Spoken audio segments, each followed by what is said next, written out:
Proyecto inició en lo que es el proyecto en sí, se inicia en el 2021. Antes del 2021, pues yo pasé 10 años en la industria textil, viví 2 años en Túnez y 4 años en Bangladesh, trabajando en la confección de ropa, ¿no? Pues claro, sobre todo en los últimos 4 años en Bangladesh, claro, yo compraba hilo.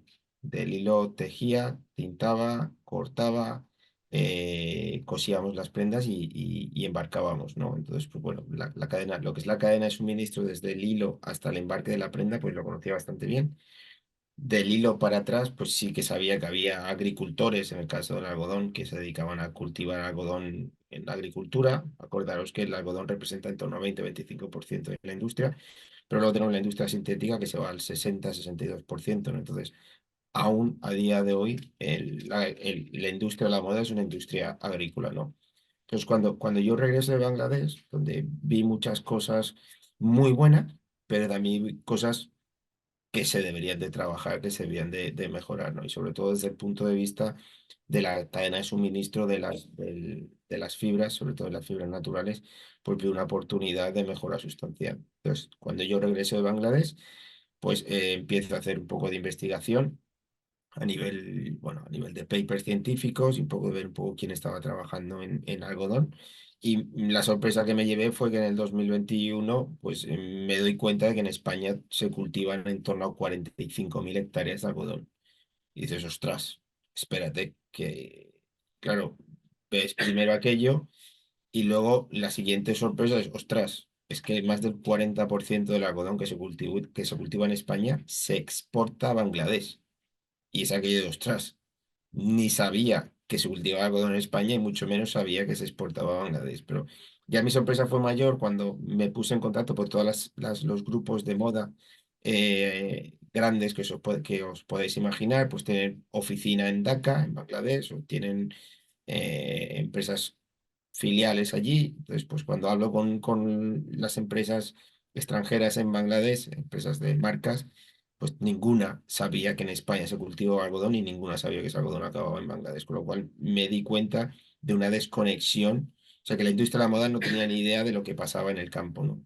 Cuando yo vuelvo de Bangladesh, empiezo a conocer todo esto y digo, ostras, me voy a Andalucía una semana a conocer a los agricultores de la industria desmotadora. El proceso de desmotado es el proceso de separar la semilla de la fibra. Un cogollo de algodón está lleno de fibra y de semillas, ¿no? Pues la primera proceso industrial es el desmotado, que España todavía tiene ese proceso industrial. Entonces me voy una semana a Andalucía a conocer a agricultores, a conocer la industria desmotadora y me doy cuenta que en el momento que sale el camión de algodón de las instalaciones en España, los agricultores, las empresas desmotadoras no saben dónde va a acabar ese algodón. Si va a acabar en España, si va a acabar en Australia, si va a acabar en una colcha, en un almohadón o si va a acabar en una camiseta.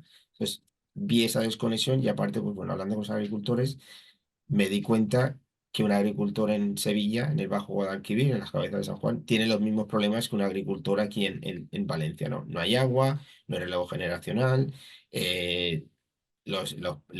ahora, por ejemplo, los pesticidas, los herbicidas, todo esto pues genera una serie de gastos y una dependencia de si llueve o no llueve. Entonces, pues todo aquello, me dije, ostras, vaya incertidumbre, ¿no? Y uno de los que a mí ya me descolocó por completo fue un agricultor. La media de unos agricultores en la Unión Europea son 64 años. Y dices tú, ostras, espérate, que estos señores tienen 64 años y no hay relevo generacional. Pero uno de los que me tocó más fue un agricultor que dice, mira, David, yo llevo desde los 14 años cosechando algodón, ahora tengo 15 20 hectáreas, tengo 66 años, mis hijos no quieren trabajar en el campo y me ha venido una empresa que me dice que me alquila las 15 hectáreas por 1.500 euros por hectárea al año. Y dices, hostia, para poner fotovoltaica. Y dices, hostia, en el campo se va a generar energía solar. Desde un punto de vista, dices, ostras, vamos a tener energía verde. Pero desde otro punto de vista, dices, ostras, que es que no vamos a tener comida, porque vamos a transformar la agricultura en centros generadores de energía. Ya no solamente comida, sino que en nuestro campo, en nuestro caso, en la industria de la moda, no vamos a tener materia prima, ¿no? O fibras naturales en este caso. Entonces, todo aquello, pues es un poco el origen de esto. cuando yo vuelvo de Andalucía, pues claro, te vienes con eso de que, ostras, vaya, qué panorama más feo se pone delante, ¿no? Entonces yo descuelgo el teléfono y llamo al CSIC en Madrid, al Consejo Superior de Investigaciones Científicas, para ver si hay algún centro. El CSIC tiene más de 150, creo que son 120, 130 centros de investigación. O sea, el CSIC como tal es un centro y luego hay centro de robótica, centro de nutrición de plantas, centro de física, hay un centro también, por ejemplo, en Logroño que trabaja en el tema de la vid. O sea, hay muchos centros. Yo llamo a Madrid y digo, ostras, ¿hay alguien que trabaje con algodón? Y me dicen, no conocemos ningún centro, pero ponte en contacto con el CEBAS, el Centro de Afología del Segura, que trabajan, hay un departamento de nutrición de plantas.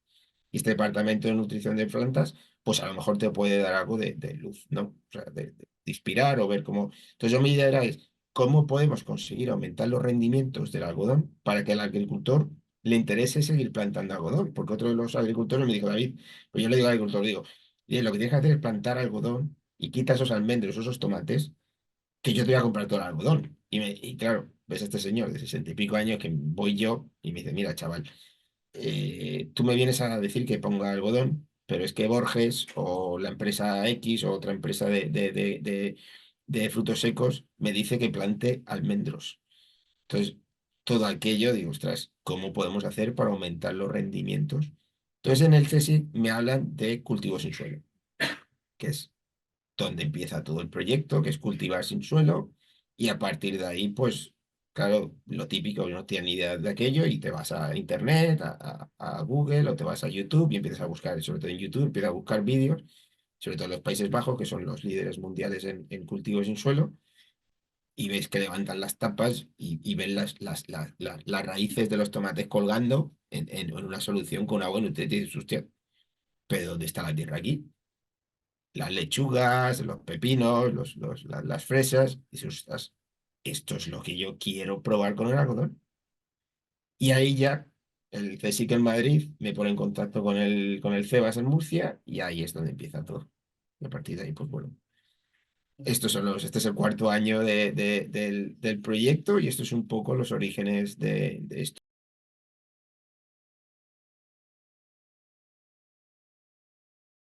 Hay un factor muy importante y es que hay un tema que es el tema de la sostenibilidad que está a la orden del día, ¿no? Pero para nosotros hay otro factor tan relevante que es el factor de la calidad de la fibra. Es decir, cuando tú hablas de fibras sintéticas, consigues una uniformidad de fibra muy constante, porque cuando le metes química al proceso de producción de fibras sintéticas, pues consigues una uniformidad bastante alta. En el caso de las fibras naturales, pues todavía hay una parte muy grande de artesanía, digámoslo así, o de eventualidad o dependencia, porque claro, hay factores externos que no se controlan. Entonces, hemos visto que la calidad de la fibra, sobre todo de las fibras más premium, ha ido cayendo ha ido cayendo en los últimos años, por eso un poco por la falta de mantener calidad y obviamente, como os he dicho, pues la parte de la sostenibilidad. Es decir, el algodón es un cultivo que primero demanda mucha superficie agraria. Estamos hablando de 33 millones de hectáreas de algodón, lo que se cultiva, la superficie agraria que se consume anualmente para producir algodón. Y luego también el algodón es una variedad que demanda mucho agua. Y aparte, porque hay un montón de estudios que han llegado a decir que más del 20% de los pesticidas que se utilizan en toda la industria agrícola, más del 20% solamente se dedican al cultivo del algodón. Entonces, donde atacamos sobre todo es el factor, como os digo, de sostenibilidad y para nosotros es tan importante o más el punto de vista de la calidad. Porque, bueno, al final del día lo que nosotros decimos es, cuando la gente foca en sostenibilidad, pues está muy bien, pero ese es tu valor añadido, sostenibilidad. Mañana la sostenibilidad va a ser obligatoria. Es decir, yo muchas veces utilizo el símil con salario mínimo. Eh, Tú me compras mi algodón porque yo pago el salario mínimo. Me dice, hombre, David, el salario mínimo lo tienes que pagar, es que es por ley. Entonces, ¿qué valor añadido hay? No hay ningún valor añadido. Entonces, cuando mañana iba a llegar, hay una regulación que obligue a hacer cultivos o generar fibras para la industria textil más sostenibles, ¿cuál es la ventaja competitiva? para nosotros es tan importante mantener y mejorar la calidad como la parte de la sostenibilidad. El tema del sector es una muy buena pregunta. Es una muy buena pregunta y una pregunta complicada de responder sin tampoco meterte en muchos berenjenales, que tampoco es que me importe mucho la crítica. Yo creo que al final del día es cuando se es transparente y se dicen las cosas con respeto, cariño y con ganas de mejorar. Yo creo que nadie se debe sentir ofendido.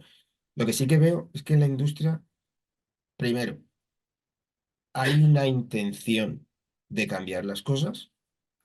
Hay empresas que quieren cambiar por motu, por motu propio, que lo quieren porque se sienten que quieren cambiar.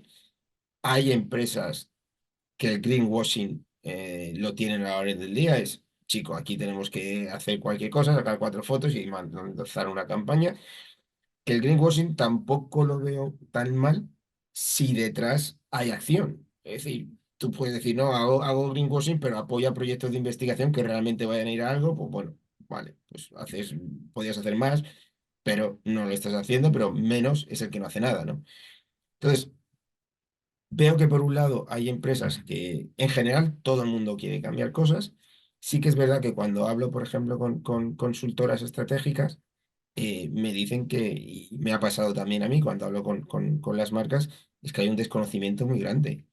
Es decir, la industria de la moda y la industria de la agricultura son industrias que van separadas, pero que van en paralelo, van de la mano, por aquello de que necesitamos la materia prima, pero son dos industrias que desde el punto de vista científico, desde el punto de vista tecnológico, están mucho más retrasadas que otras industrias. Es decir, ahora nosotros en este último año, año y medio, empezamos a ver ingenieros agrónomos empezando a trabajar en los departamentos de sostenibilidad.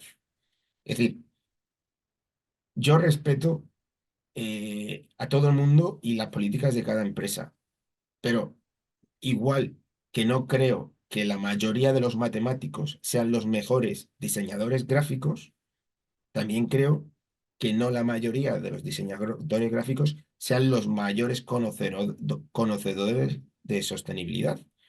Entonces, ahora, en nuestro caso, por ejemplo, en 2021, pues muchas veces nuestro interlocutor era una persona que no tenía una formación científica. Entonces, cuando hablabas con ese interlocutor, pues muchas veces no veían el proyecto. En el año pasado, o sea, en el año 22 y sobre todo el año pasado, claro, también vamos buscando un segmento más de lujo, ¿no? Sí que estamos viendo que en el segmento del lujo sí que están haciendo más hincapié en meter ingenieros, ingenieros agrónomos, en meter científicos, gente que ha estudiado química, gente que ha estudiado biología, a dirigiros el departamento de sostenibilidad. Entonces, ¿se podría hacer mucho más? Siempre se puede hacer más. Creo que la tendencia es empezar a meter a esos equipos de sostenibilidad gente con un perfil más técnico que pueda ayudar, pues bueno, sobre todo en nuestro caso, nosotros estamos recibiendo mucho apoyo de la industria y todas las empresas que nos están apoyando, todas tienen perfiles técnicos en el departamento de sostenibilidad. Entonces, falta mucho por hacer, falta mucho por hacer. Yo creo que en el caso de los cultivos sin suelo, la industria está evolucionando muy rápido. Cuando hablo de cultivos sin suelo, me refiero a la industria en general, es decir, tomates, lechugas, pepinos. La inversión es brutal la que se está haciendo en cultivos de consumo humano. Y esa inversión nosotros entendemos que va a permitir desarrollar tecnología que después podamos traer al cultivo de fibras naturales sin suelo, más allá de toda la investigación que nosotros por nuestra parte hemos iniciado. Con lo cual, vamos un poco retrasados. Coges la industria aeroespacial, coges la industria de la automoción, coges la industria para farma. Pues claro, son industrias que tienen perfiles mucho más técnicos, que son industrias más focalizadas a la investigación y al desarrollo, a hacer ciencia. Nuestra industria no se ha hecho ciencia ahora, es que se empieza a hacer con estas startups que estamos haciendo, se hace algo de ciencia a nivel de pigmentación, de maquinaria, pero no hay ciencia, entonces. Pero lo bueno es que se empieza, empezamos a ver perfiles técnicos en las empresas y por ahí yo soy bastante optimista.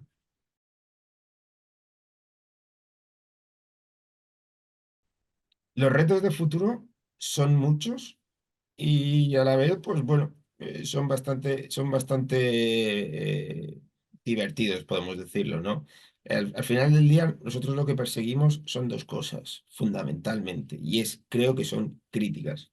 Una, maximizar el rendimiento por metro cuadrado y dos, mejorar la calidad de la fibra que producimos.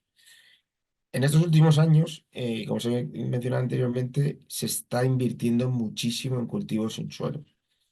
¿Qué pasa? Que están apareciendo aquí en España, sobre todo en los últimos 2 años, hay varias startups que también están apareciendo. Hay una empresa en Madrid que está trabajando en el cultivo del lúpulo, hay una empresa en Barcelona que está trabajando en el cultivo, creo que de fresas o de las lechugas, hay otra startup en Galicia trabajando en los leafy green. ¿Qué es lo que estoy viendo? Sobre todo y en los Países Bajos y Estados Unidos, claro, toda esta ciencia y toda esta tecnología que estamos trayendo al cultivo sin suelo, si lo focalizamos a vender tomates a una cadena de supermercados a 80 céntimos, pues evidentemente el negocio no va a ser rentable nunca. O por lo menos en los próximos años hasta que se aumenten los rendimientos. Y, por ejemplo, Infarm, que es la mayor empresa de cultivo sin suelo de consumo humano, es una empresa alemana, se ha levantado 600 millones de euros en Venture Capital, más de 7 8 rondas de inversión, más de 500 empleados, y hace 2 meses se fue a la bancarrota. Es decir, ostras, vamos a poner el foco en el break-even y cuando llegues al break-even te lanzas a escalar a equipos o a expandir, a abrir mercados y entonces, sobre todo el foco es en conseguir aumentar los rendimientos por metro cuadrado. Y eso se consigue haciendo ciencia. ¿Cómo? Sí, haciendo ciencia. Ya, si coges, por ejemplo, yo siempre me baso mucho en los comparativos con otros cultivos, ¿no? O sea, si coges, por ejemplo, el histórico de los rendimientos de los tomates, cultivo de tomate en los Países Bajos y con el resto del mundo, un rendimiento medio de tomate por metro cuadrado, uno de los países con mejores rendimientos es Estados Unidos. En Estados Unidos, el rendimiento medio de un metro cuadrado son en torno a 12 kilos de tomate por metro cuadrado al año. Y dices, ostras, te vas a países de África y no llegan a los 2 kilos, para que os hagáis una idea. Y dices, ostras, pues 12 kilos por metro cuadrado parece que está bastante bien. Te vas a los Países Bajos, el rendimiento medio está hoy por encima de 47 kilos por metro cuadrado. Pero es que ya en los años 60 en los Países Bajos tenían los rendimientos que hoy tiene Estados Unidos. Ya por los años 60 los Países Bajos tenía más de 12 kilos por metro cuadrado en cultivo, en rendimiento de tomate. Hoy ha crecido tanto, sobre todo bueno, en Países Bajos está el Wageningen, que es, si no la mejor, una de las mejores universidades a nivel mundial en cultivo sin suelo, y hemos visto que está evolucionando. Tienen objetivos de llegar a los 100 kilos por metro cuadrado en las próximas décadas y yo estoy convencido de que lo van a conseguir.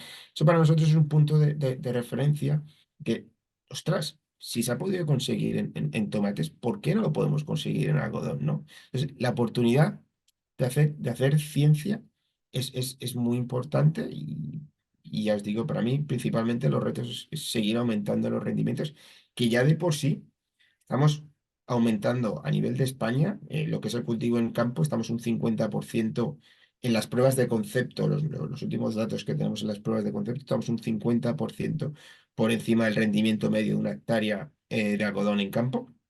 Si lo llevamos a los planes que tenemos para este año, por ejemplo, comparado con rendimientos, es verdad que son mucho más bajos, pero un país principal productor de algodón es la India. En 2024, que estamos en fase preindustrial, con los datos que tenemos de la prueba de concepto y la fase de laboratorio, en 2024, este año estaremos multiplicando por un factor de 10 los rendimientos de la India. Entonces, bueno, hay retos, esos son el reto principal, porque luego, claro, al ser cultivo indoor, en invernadero, pues tienes un CAPEX, tienes unos costos de inversión mayor, unos costos operacionales también mayor, sobre todo esta primera fase, porque tú compras un cabezal de riego te vale para regar 1 hectárea o lo mismo cabezal de riego te sirve para regar 4 o 5 hectáreas. ¿Cuáles esas economías de escala te vendrán a posteriori? Pero sobre todo, ya te digo, básicamente es el aumentar el rendimiento por metro cuadrado y sobre todo para nosotros, que está por encima de todo, es mejorar la calidad.